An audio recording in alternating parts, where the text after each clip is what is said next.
we almost finished the last section of this bound chapter, which is called immunization. So what's the basic idea about immunization? Well, it's a type of risk management. So basically, let's say you are a pension fund, right? So you have to pay out some pension in the future. So you have this liability in the future. Let's say you are designed to pay out $1,000 in 5 years. Then you have to buy some asset to fund to pay out your obligations in the future. So how do you design these bound assets you want to purchase, right? So that's the key question here. And the process is as follows. You want to match the duration of the assets and liability. And because of this technique of matching durations, the price risk and reinvestment risk will just cancel out. So the value of your asset will actually match your liability, whether interest rates fall or rise. And we discussed the technique of immunization using this very simple example. That is, you have so there is a insurance firm which issues this guaranteed investment contract, and then this liability is as follows. This insurance firm has to pay out $14,693.28 in 5 years. This is this firm's liability, right? And then this firm wanted to fund, right? The firm wants to fund this liability using some type of bond. What type of bond this firm is using? Well, it's a 8% annual coupon bond. Why does firm wants to use a 8% annual coupon rate selling at par value with 6 years to maturity? Why? Well, the reason is if this bond has 8% annual coupon rate, and if it has 6 year time to maturity, then if you calculate this coupon's duration, it's almost 5 years, right? So this is the key here. Its duration is almost 5 years, which means the duration of your asset, right? This annual coupon bond is your asset, matches the duration of your liability, right?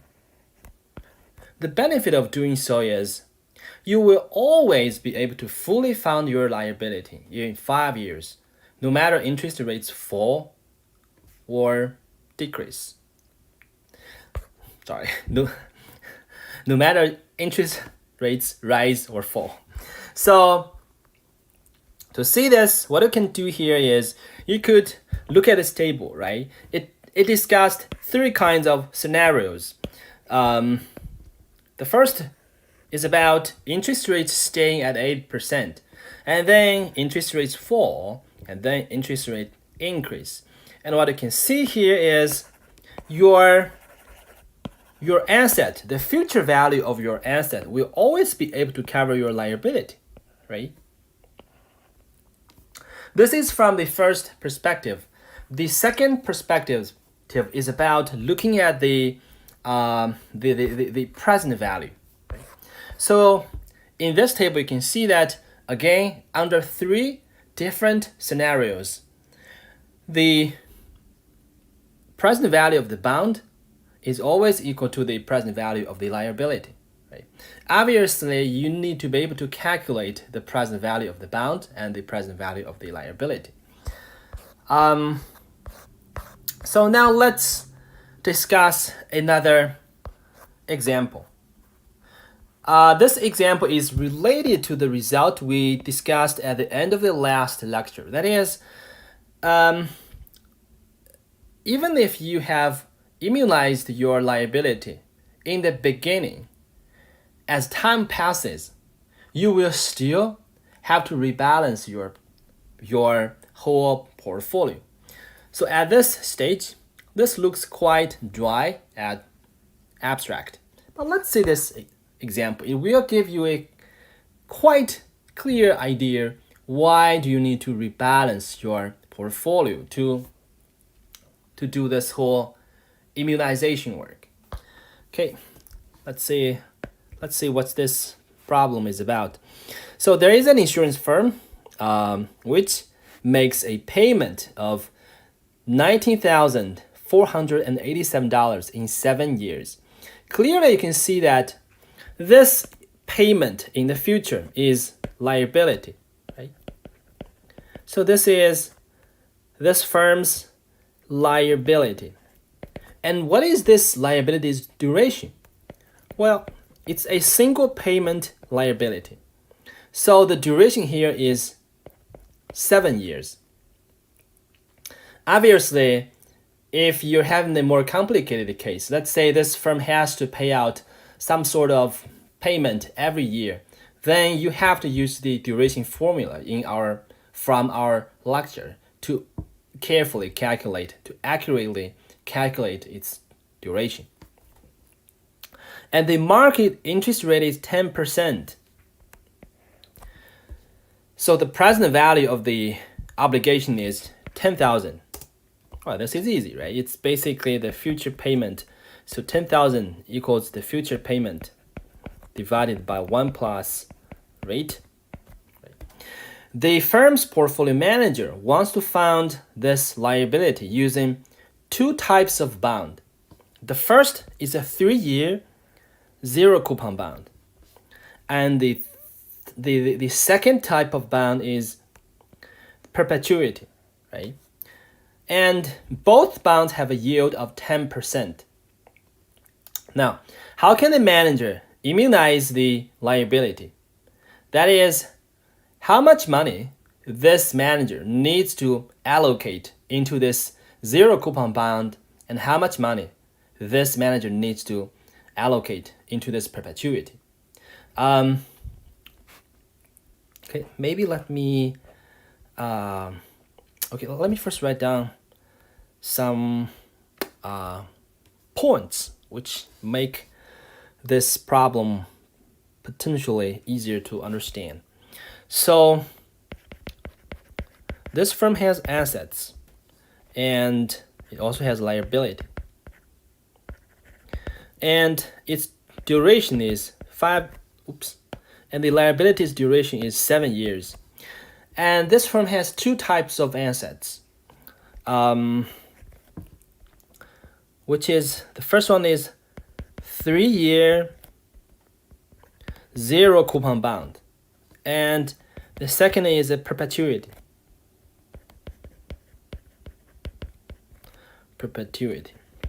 Right. Now, what's our goal here? The goal here is we want to match the duration of the asset with the duration of the liability. So if the liability has a duration of 7 years, now our goal is we want to make sure our asset has a duration of 7 years. Right? So that's our goal. Our goal is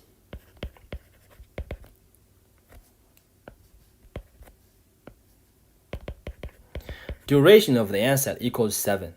Now, how do we find out how could we allocate our money into the 3-year zero and the perpetuity to guarantee that we have a 7-year duration in our asset? Well, if you look at these individual investments, for the 3-year zero, what is its duration? It's just 3, right? Because it's a zero coupon payment. So you would have only single one payment when the zero coupon matures, right? So this is the simple case. What about this perpetuity? It's also actually pretty simple. We actually learned about the formula for calculating perpetuity's duration. So let me remind you. Where this formula is. I still have to go backward. Okay, this one, right? So the fifth rule on duration. So the duration of a perpetuity is 1 plus yield divided by yield. Okay, great. So now let me continue the calculation here. So the perpetuity of the perpetuity is the duration of this perpetuity is actually 1 plus 0.1 divided by 0.1, which is 11. Now look at these three numbers. So this is our goal. And for individual investments, we have 3-year duration and 11 years duration. How do we find out the portfolio weight we want to put on this 3-year zero coupon, right? So let's try to find out. Let's assume the portfolio weight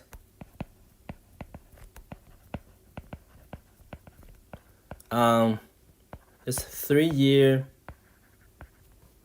zero coupon is W, right? Now, a simple relationship or a simple result about duration is a portfolio's duration equals the weighted average of its individual investments' durations. This implies 7 equals the portfolio weight of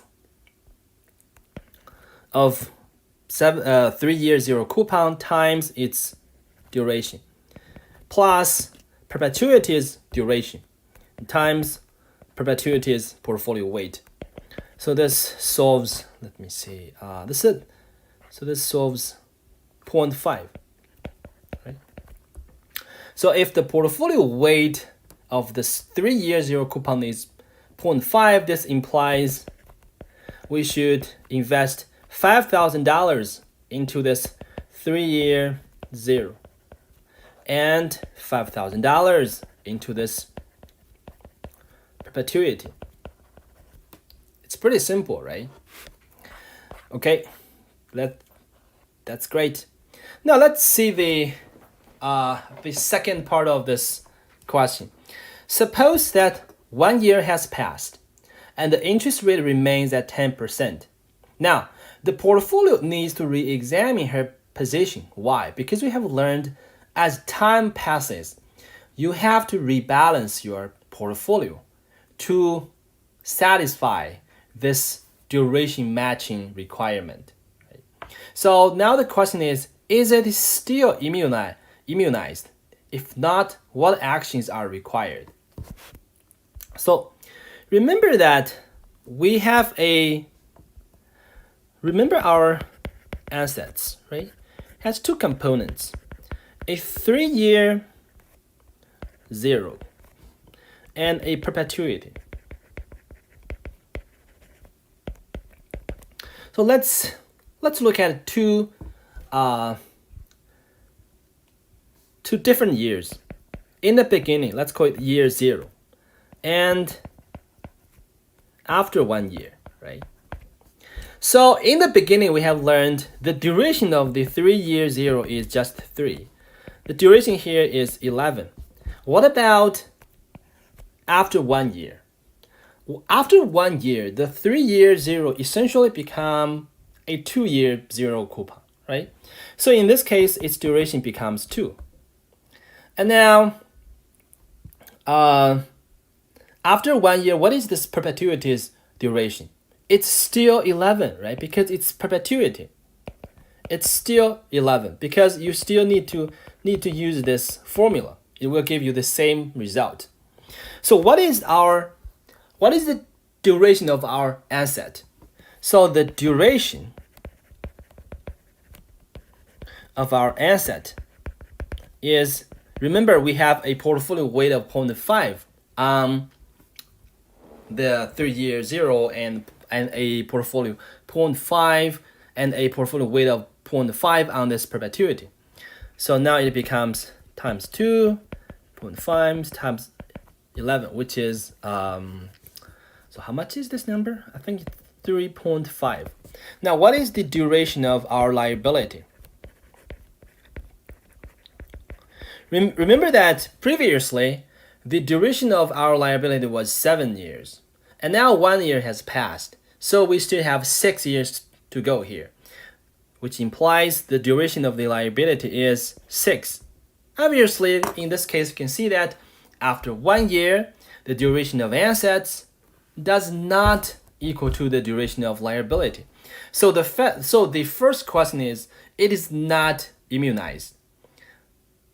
The second question is, what actions are required? Well, this is actually pretty easy. Basically, we have to adjust portfolio weights, right? So how do we find out the new portfolio weights on the 3-year zero coupon and the perpetuity? Well, we would use the same methodology, right? So we know that the duration of the liability is 6 years. And we know the duration of the 3-year zero coupon bond is 2. So it's 2 times its new portfolio weight. Right? Let's call this updated portfolio weight as W prime plus 11, 1 minus W prime. And we could solve, I'm not sure what is the W prime here. It's 5 over 9. Is this right? Yeah, I think it's right. So it's 5 over 9, right? This implies we have to put 9 over 5 of our money into this zero coupon bond and 4 over 9 of our money into this perpetuity. Now, how exactly we could get this kind of portfolio weight? Now, look at this. 1 year has passed, right? So, after 1 year, what is the value of our asset? Well, remember, in the beginning of the year, we have 5,000 into this 3-year zero. After 1 year, if interest rate is 10%, this 3-year zero will become 5,500. Now, what about the perpetuity? So at the beginning of the year, we put $5,000 into this perpetuity. And this perpetuity has a coupon rate of 10%. So after 1 year, you will get your coupon, 500. And the value of this perpetuity stays at the same, which is 5,000. Which means at the end of the first year, you have $11,000. So this implies you will put $11,000 times 5 over 9, which is 6,100 into this 3-year zero coupon bond, right? And then you will use the other 4 over 9 for perpetuity, which is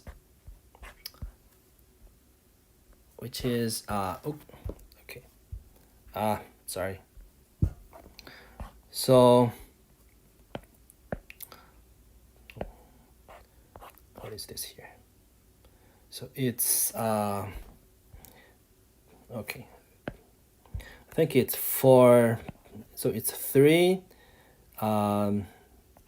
8, 8, 9, right? Into perpetuity.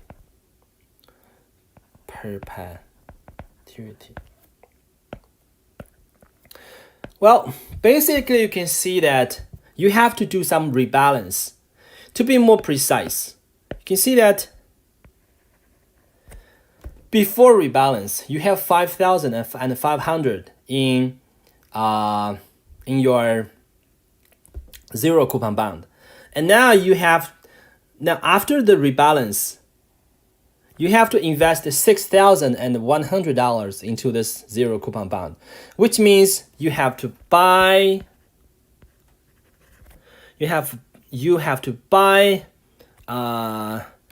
6 $1 of 0 coupon bond, right?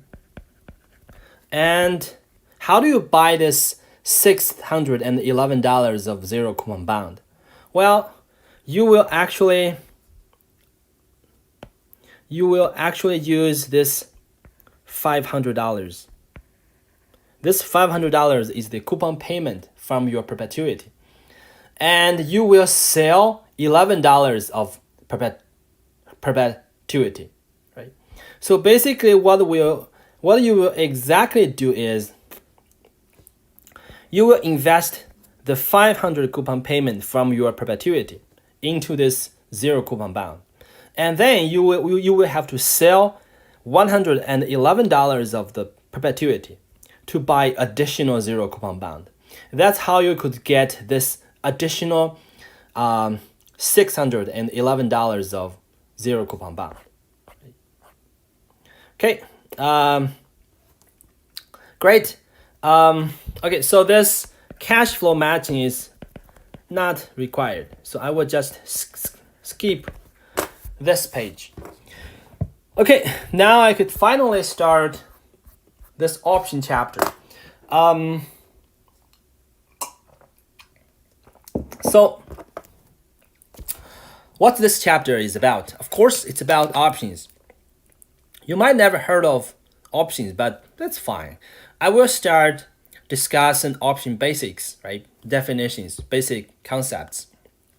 And then I will discuss option valuation, which is actually pretty important. This lecture is related to textbook chapter 20 and 21. Okay, first, what is a option? Well, when we are talking about option, we have to discuss two types of options. The first is call option. The second is put option.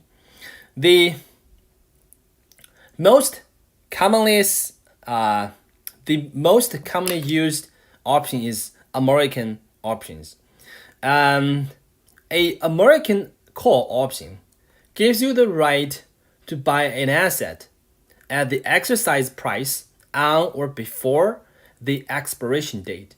So this is a very dry definition, but let me give you an example, right? So let's say you buy a call, right? Let's say you buy a call on Apple stock. And this call has the following features, right? It has a strike price, or if you wish, you could use exercise. They're the same. They're completely interchangeable. So it has a strike price or exercise price of $110. And it has an expiration date. Let's say it expires in next month, right? So November, let me just randomly give you a date. November 18th. What does this mean? Well, it means that from now on, anytime, right, before November 18th, you can always buy Apple stock at $110, right? Okay, there's also this put option. If you're having the put option, then you will have the right to sell an asset for the exercise or strike price on or before the expiration date. So let's say you have a put. So now we have a put option. Right? So it's a put option on Apple stock. Funny, I think this... So I should use the correct word, Apple. So let's say you have a put on Apple stock. Now let's say its strike or exercise price is the same, $110. Expiration date the same, November 18th. Now this basically means that you have the right to sell, right? Anytime from now before November 18th, you have the right to sell the Apple stock for $110, right? Obviously, you can see that if you're having a call, then you will have the right to buy. If you're having a put, then you will have a right to sell. Right? Okay. Now, when you're in the market, let's say you're a buyer, you want to buy an option. Now, when you're buying an option, you have to pay some price for that option. So in this case, the price you would pay for an option is called premium. And you pay the premium, you're the buyer. So sellers or writers of options will receive the premium as their compensation. And whenever you're buying options, we say you're taking a long position in the option contract. And if you're writing or selling a option, then we say you're taking a short position. Right? And in the option contract, if you're the buyer, then you have the right to make the purchase or sell. Then, if you're the option seller or option writer, then you have the obligation to make or take delivery of the underlying asset. Okay, that's kind of confusing. Now let me give you an example. So let's say we have an option contract, right? What is this option contract? So it's a Apple call. So it's a call on Apple stock. Let's say it has a strike price of 11. It has a strike price of 110, and its expiration date is November 18th, right? So for this option contract, we have two parties, right? We have a buyer, right? We have a buyer, and then we have a seller. In the option contract, a seller is also called a writer. They're the same thing, right? Now, if you're a buyer of this option contract, then we say you take a long position, right? So you're taking a long position. And if you're the seller, then we say you're taking a short position. And as a buyer, you will have the right to do something. That is to sell or to buy. In this case, if you're the buyer of the call, then you have the right to buy. And the writer, right? The writer will have the obligation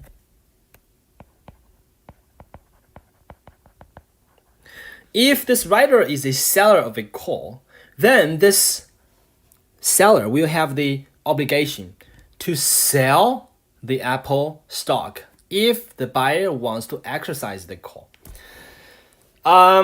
Clearly, the buyer is having a preferred position, right? Because he has the right. Obviously, this preferred position is not free. The buyer has to pay the premium, right, to buy this call. Right? So some money, that is the premium, has to come out of the buyer's pocket and go straight into the seller's pocket, right? So this is basically the option contract. Another convention about option is each stock option contract provides for the right to buy or sell 100 shares of stock, right? So let's say if you want to buy a call option on Apple stock, right? And you find out the price is $1. Now, if you want to buy one call, you have to at least pay $100 because one call represents the right to buy because one call represents the right to buy 100 shares of Apple stocks, right? That's why even if the call price is just a single dollar, you have to pay $100 for one call. So let me introduce the concepts of moneyness. Right? There are excuse me. There are three kinds of moneyness here. The first is called in the money. It means if you exercise your option, you will have some profit, right? So you can see that if you have a call, when do you want to exercise your call? Well, you want the market price to be larger than exercise price, right? Okay, let me make this. Okay, let me give you a example. Let's say the market price. Let's say the market price, right, of Apple. Okay, let me give you a actual price. Right, so let's see what is Apple's price now.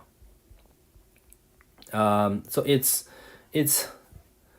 $115, right? So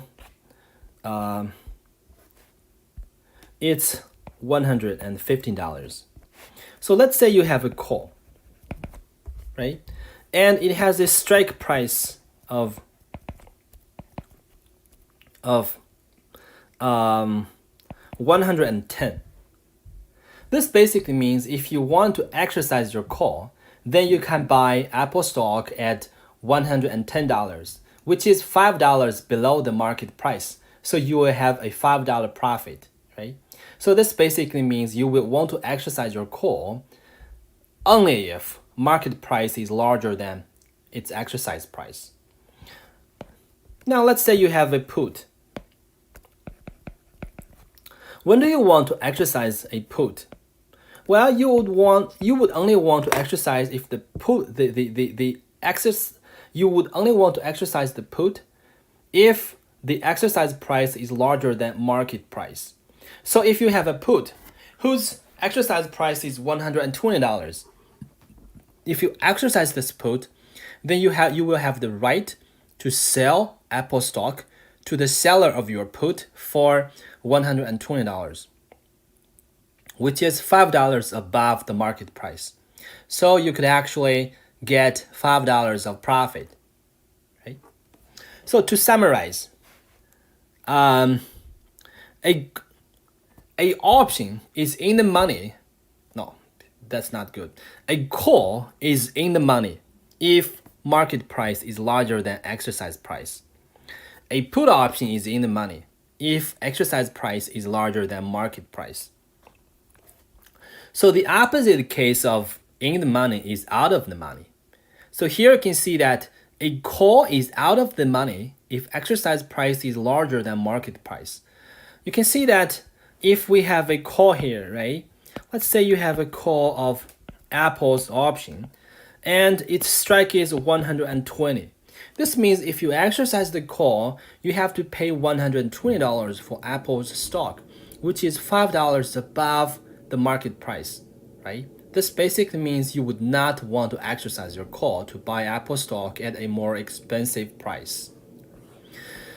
What about put? Well, a put is out of the money if the market price is larger than exercise price.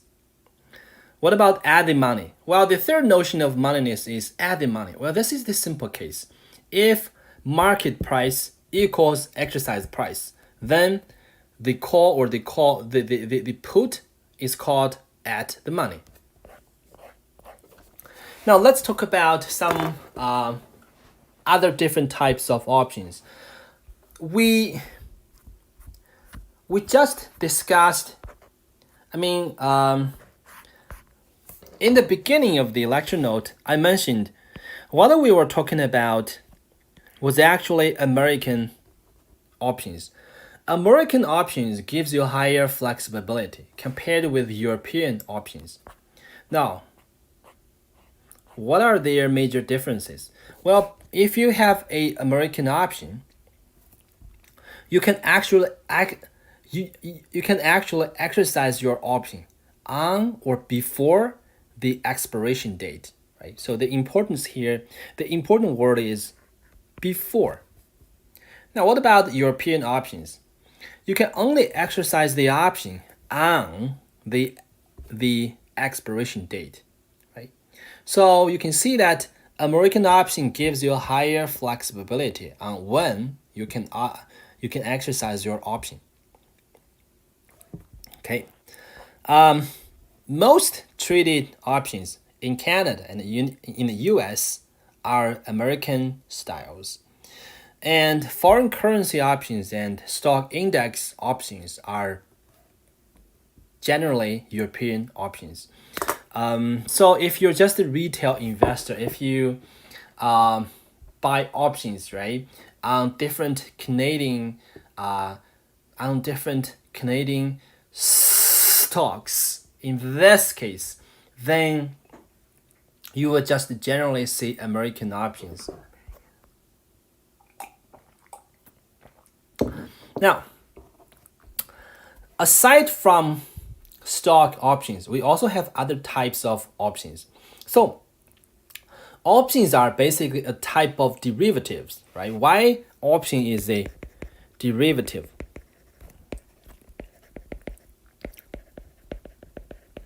Well, because you can see that option, let's say you're looking at stock option. Clearly, stock option is based on stocks, right? Say Apple option. It means this option is built upon Apple stock. So in some sense, it means that option is derived from the value of stocks. So that's why stock option is a derivative, right? Because its value is because the value of your option is derived from the value of your stock, right? Of course, stock option basically means your option is based on stocks. We have other different types of assets, so we could have other types of options, right? This is a very natural extension of stock options. For example, index options, right? So it's an option based on stock market index, right? For example, you could have a index option on SP 500, or in the Canadian context, you could have a index option on TSX Composite Index, right? Then we could also have futures options. I know we have not discussed options yet, but we could also talk about it, right? So futures option is basically a type of option which is based on futures price. And then we also have foreign currency options. So basically, if you have a currency option, then you will have the right to buy or sell a specified quantity of foreign currency for a specified number of US dollars. We could also have interest rate options. So if you're having this option, you have to basically bet whether the interest rate will increase or decrease, right? For example, you could buy a option whose value is based on interest rate such as the yield on 10-year Canada bond, right? And a call will give you the right to benefit if the interest rate increases. Okay, now let's talk about option payoffs. So we will just restrict ourselves to discuss your payoffs from options at the expiration date. This is actually the simplest case to think about option payoffs. So it's a nice starting point. So let's first lay down some notations, right? So let's say ST refers to the stock price at the expiration date, and X is the exercise price. Now think about this. If you have a call, what is your payoff, right? Basically, obviously, this depends on whether the option is in the money or out of the money, right? If stock price is larger than exercise price, it means that if you exercise the call, you will get some benefit. That is, the profit would be the difference between the market price and the exercise price, right? Because if you exercise the call, this is your purchase price, right? It gives you the right to purchase stocks at the price of X. So clearly, if the market price is smaller than the exercise price, you will not exercise your call. Your payoff would be just 0. Now, what about a put? Well, for put, what is this X? It's your selling price, right? Because it gives you the right to sell your stock at the exercise price. So you can see that if stock price is smaller compared with the exercise price, you will happy to exercise your put. So you will actually get the profit, which is equal to your selling price minus the market price, right? So it's X minus S.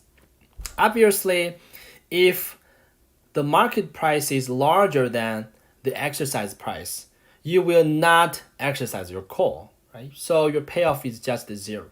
This is how you get this formula here. I can figure out if you're new to this option stuff. It might take you some time to understand what this call is about and what this put is about. My suggestion is just to be patient, right? Just practice several times about these different formulas and understand how could you get this result. Now, what is your net profit? Well, the net profit, if you're an option buyer, is your payoff minus premium. Remember that as the option buyer, you always need to pay some premium up front, right? So this is your additional cost. And then what is the payoff or what is the profit to an option seller? Well, it's just the opposite. It's just the negative of the buyer's profit. Now let's see this example here. So here we are looking at a call option, right? How do you know? So this is a call option. Okay, let me be more precise. So this is the call option holder's profit. And this gives you call option seller's profit. Can you see what is the strike price of this call option? It's actually this kink.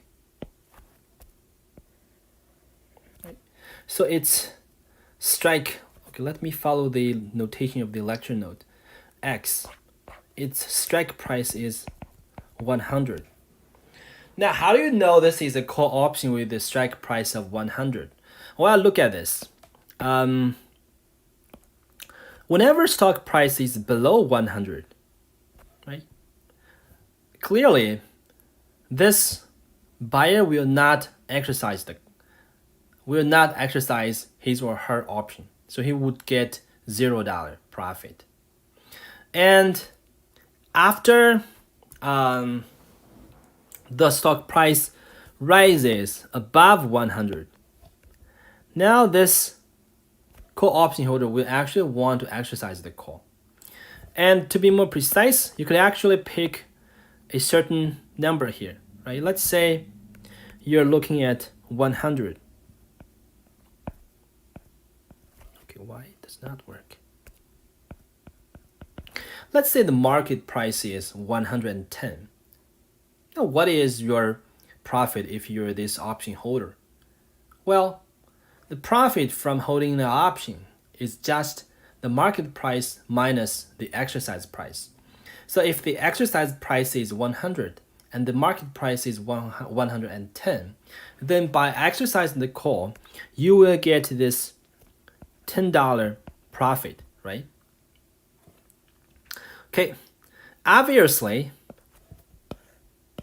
this blue line just to give you the payoff, right? So this is your, okay, so you can see that I am using incorrect wording here. So this is just call option buyer's payoff, right? Now, which line gives us the call option buyer's profit? This dashed line, right? And you can see the price or the premium of the call. What is the premium of the call? The premium of the call is essentially $14, right? This number here. It means you have to shift the payoff curve downward for a distance of 14 units, right? Or $14. And we have, so after getting the buyer's payoff and the buyer's profit, it's pretty easy to get the seller's payoff and the seller's profit. We know that the seller's payoff and the seller's profit are just a negative of the buyer's payoff and the buyer's profit. So what you could do here is, it's actually pretty simple here. What you could do is you would just flip the buyer's curves, right? So you can see that if you flip the buyer's blue curve, you could actually get the seller's blue curve. If you flip the dashed curve of the buyer, then you will get the seller's dashed curve, right? Okay.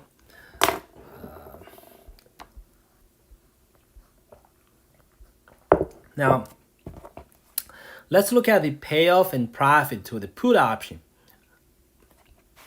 Okay, this is essentially the payoff and profit for the put option buyer, right?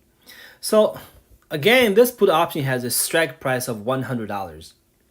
And you can see that from this payoff blue curve, you can see that if stock price is larger than $100 as the put option buyer, you will not exercise your put, so you get 0. And you will be lucky, or you will be happy, if the stock price drops below $100. For example, if stock price is $90 here, right? Then you can see that in this case, your payoff would be given by the difference between the strike price and the market price. So you would exercise your put, you will sell your stock to the put option seller for $100, and you will then get a net profit of $10, right?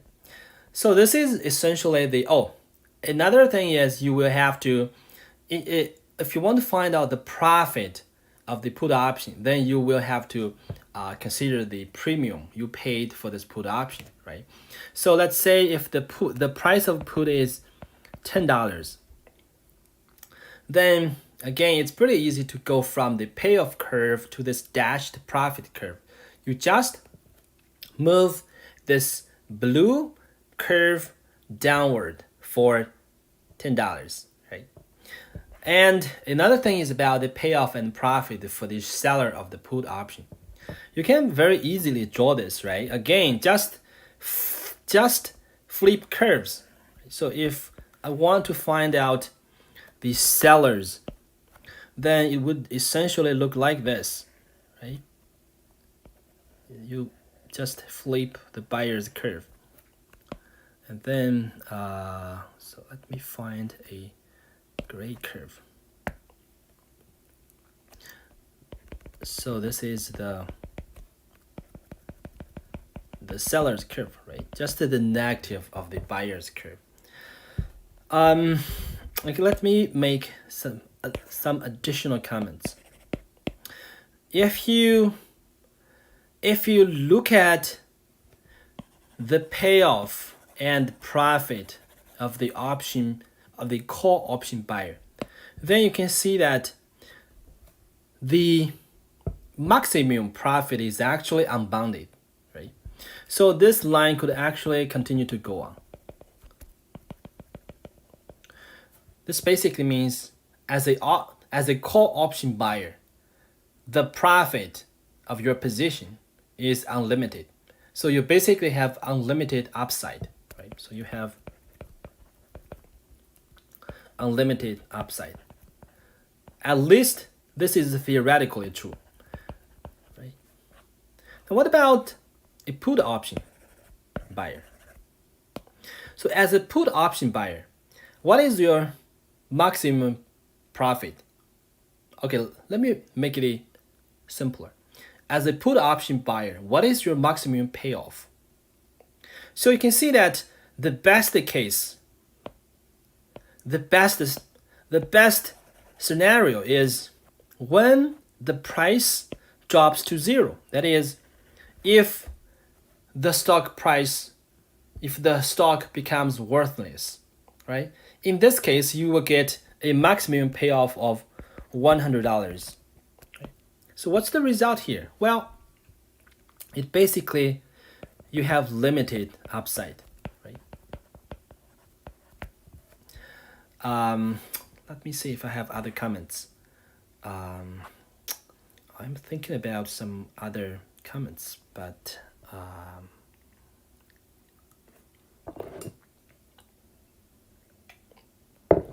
okay, I guess I'll just proceed to the next example. So let's see this example about calculating payoffs from your option investments. So let's say you have 3 different portfolios, right? The first is all stock portfolio. Second, all option portfolio. The third is option plus T-bills. So let's say you have a total of $10,000 and the stock price is $100. So for this first all stock portfolio, you will just buy 100 shares. Right? For the second of this all option portfolio, let's assume you will buy at the money call options. What is this at the money call option? Well, if it is at the money, it means its strike price equals the market price. So let's assume the premium on the call option is $10. So you have $10,000, you could buy 1,000 options. And the third portfolio is about call plus T-bills. So let's say you would buy 10 calls, right? Oh, sorry. Let's say you would buy 100 calls. So you will spend 1,000 on the options. And then you would use the other 9,000 to buy T-bills.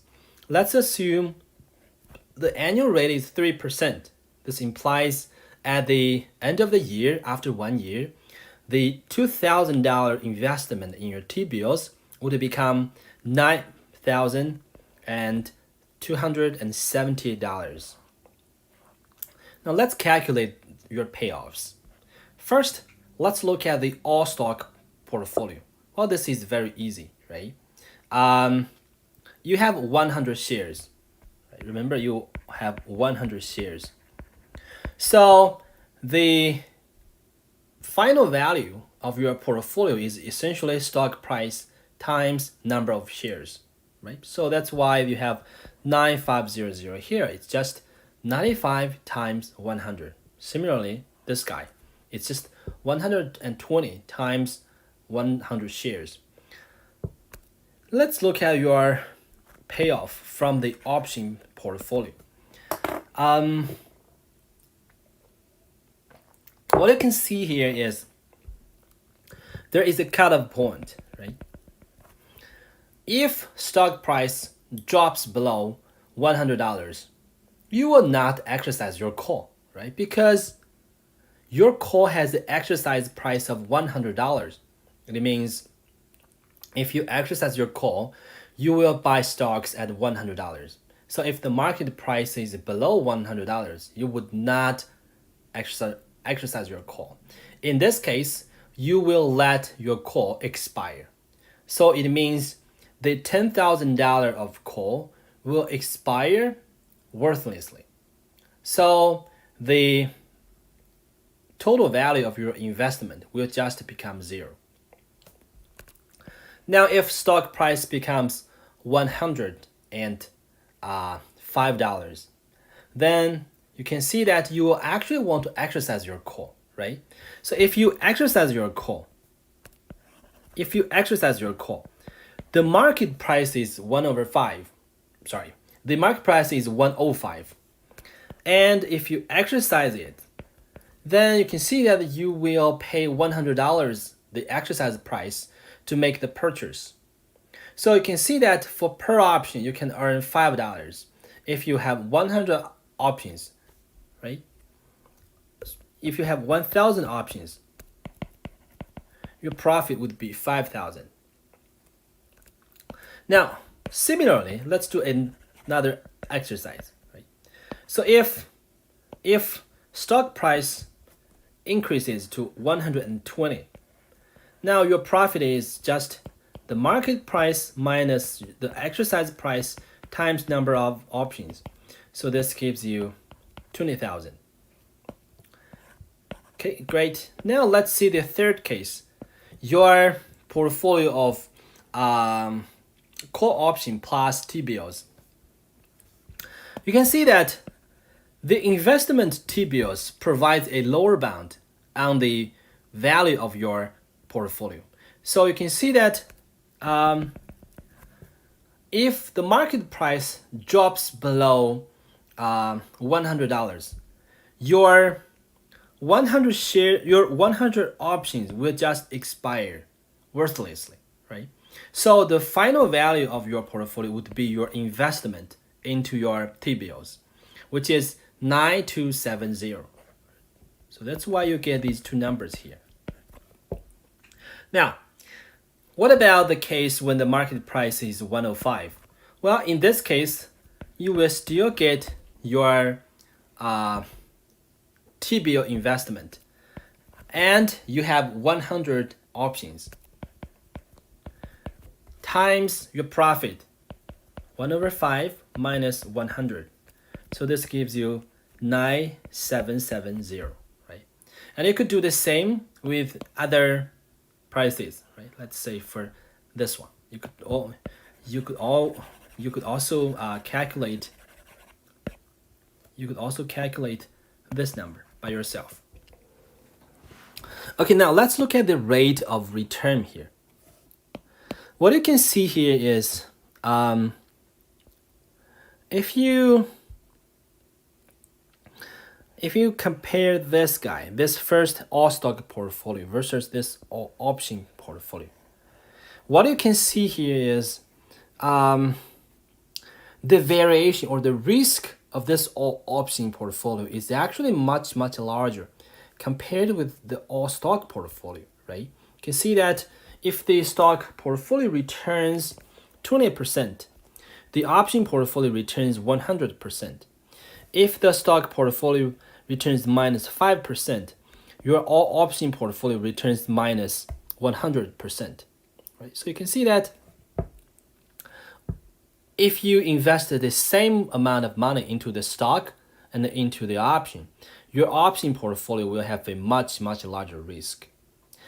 And then if you think about the third portfolio, this portfolio actually is actually a more I would say it's a safer portfolio compared to both A and B. The reason is because theoretically, if you have an all stock portfolio, theoretically, the value of your equity holdings could drop to zero, right? So theoretically, a all stock portfolio could be worthless.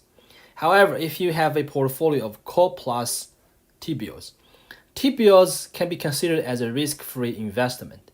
So you can see that the worst case you can get is $9,270. Right? Of course, you can see that this kind of protection does not come as a free lunch. If you have this lower bound, then this upside is also limited, right? You can see that the core plus bills portfolio gives you this the smallest positive returns if the market rises. Right? we could also draw out these we could also draw out the returns for these three different portfolios. So you can see that this blue curve is all stock. This is core plus T-bills. And this is all option. As I said, you can see that all option portfolio is much riskier, right? With much lower return on this left-hand side and much higher return on this right-hand side. And then you can see that the core plus bill, which is the gray line or the gray curve here, right? It gives you this higher return compared with this blue curve if market drops. However, you have to pay the price of lower return if the market increases, right? So that's why you can see that core plus bill, its curve is below the all stock curve if market rises, but it will stay above the all stock portfolio curve if the market decreases, right? Okay, this is awkward timing. Index linked CDS. Okay, so I will basically stop here because this example requires a lot of time. So I will stop here. So we will talk about the index linked CDS in the next class.